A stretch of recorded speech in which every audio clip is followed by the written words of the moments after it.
मेरी शादी को 8 साल हो चुके हैं। मेरा एक 6 साल का बेटा है। मेरे पति रमेश एक फैक्ट्री में काम करते हैं। एक दिन मैं बाजार से कुछ घरेलू चीज खरीद कर ऑटो में बैठी हुई घर की तरफ आ रही थी। एक जगह पर ऑटो रोक एक सवारी सामने वाली सीट पर आकर बैठ गई। जैसे ही मेरी नज़र उस सवारी पर पड़ी तो मैं एकदम चौंक गई और मेरे दिल की धड़कन बढ़ गई। इससे पहले कि मैं कुछ कहती, सामने बैठा हुआ आदमी जिसका नाम रोहित था, उसने मेरी ओर देखते हुए कहा, अरे सुमन तुम? हाँ मैंने बड़े ही बेमन से जवाब दिया। तुम कैसे हो? आज हम काफ़ी दिन बाद मिल रहे हैं। रोहित के चेहरे पर खुशी तैर रही थी। मैं ठीक हूँ। मुझे पता चला था कि यहाँ इस शहर में तुम्हारी शादी हुई है। जान सकता हूँ कि परिवार में कौन कौन है? मेरे पति और एक बेटा। मैं बोली, तुम्हारे पति क्या करते हैं? ये कंपनी में काम करते हैं सुमन। मैं यहाँ अपनी कंपनी के काम से आया था। अब काम हो चुका है। रात की ट्रेन से वापस चला जाऊंगा। रोहित ने मेरी ओर देखते हुए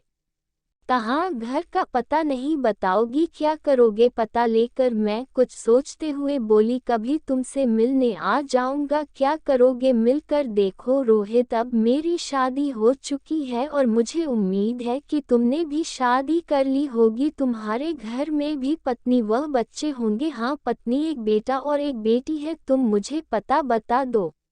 वैसे तुम्हारे घर आने का मेरा कोई हक तो नहीं है, पर एक पुराने प्रेमी नहीं बल्कि एक दोस्त के रूप में आ जाऊंगा किसी दिन। मैंने उसे अपना पता बता दिया। कुछ देर बाद ऑटो रुका। मैं होठों से उतरने लगी। सुमन, अब तो रात में वापस जा रहा हूँ, फिर किसी दिन आऊँगा। मैं कोई जवाब नहीं दी। घर पहुँचकर मैंने देखा कि मेरा बेटा कमरे में बैठा हुआ है, स्कूल का काम कर रहा था। मैंने बेटे को खाना खिलाया और उसके बाद कमरे में जाकर लेट गई। मुझको तकरीबन 8 साल पहले की बातें याद आने लगी, जब मैं 12वीं में पढ़ रही थी। कॉलेज से छुट्टी होने पर मैं एक नौजवान को अपने इंतजार में पाती थी। वह रोहित ही था। हम दोनों का प्यार बढ़ने लगा। मैं जान चुकी थी कि रोहित किसी प्राइवेट कंपनी में नौकरी कर रहा है। मेरे पिताजी का अपना कारोबार था। हम दोनों शादी करना चाहते थे, पर मेरे पापा को ये रिश्ता बिल्कुल मंजूर नहीं था। लिहाजा मैं और रोहित ने घर से भागने की ठान ली। घर से कुछ रुपए व कुछ जेवर लेकर मैं रोहित के साथ मुंबई जाने वाली ट्रेन में बैठ गई थी।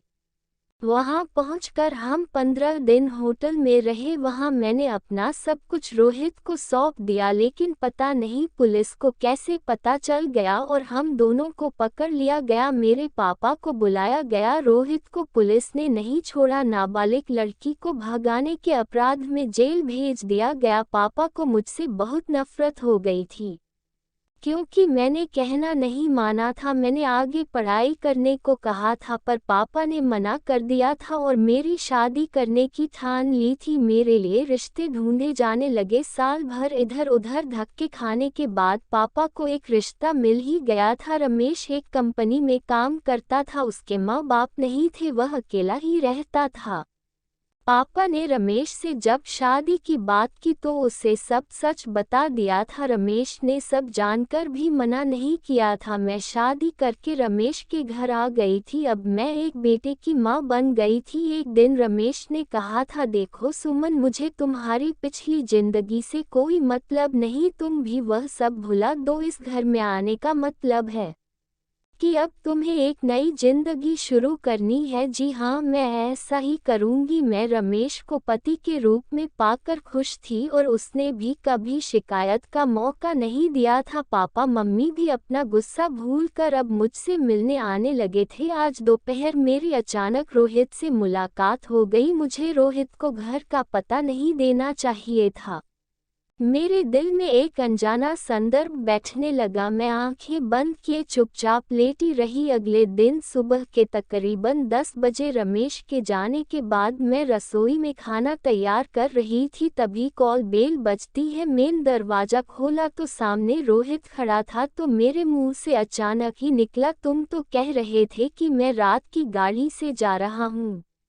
सुमन, मुझे रात की गाड़ी से ही जाना था, पर ऑटो में तुमसे मिलने के बाद मेरा दिल दोबारा मिलने को बेचैन हो उठा। होटल में रात भर नींद नहीं आई, तुम्हारे बारे में ही सोचता रहा। तुम नहीं जानती सुमन कि मैं आज भी तुमको कितना चाहता हूँ, रोहित ने कहा। मैं चुपचाप खड़ी रही, मैं कोई जवाब नहीं दिया। सुमन अंदर जाने के लिए नहीं कहोगी क्या? मैं तुमसे केवल 10 मिनट बातें करना चाहता हूँ। आओ। ना चाहते हुए भी मेरे मुंह से निकल गया। कमरे में सोफे पर बैठते हुए रोहित ने इधर उधर देखते हुए पूछा, कोई दिखाई नहीं दे रहा है? सभी कहीं गए हैं क्या? बेटा स्कूल गया है और पति दफ्तर। जो कहना है जल्दी कहो, मुझे खाना बनाना है।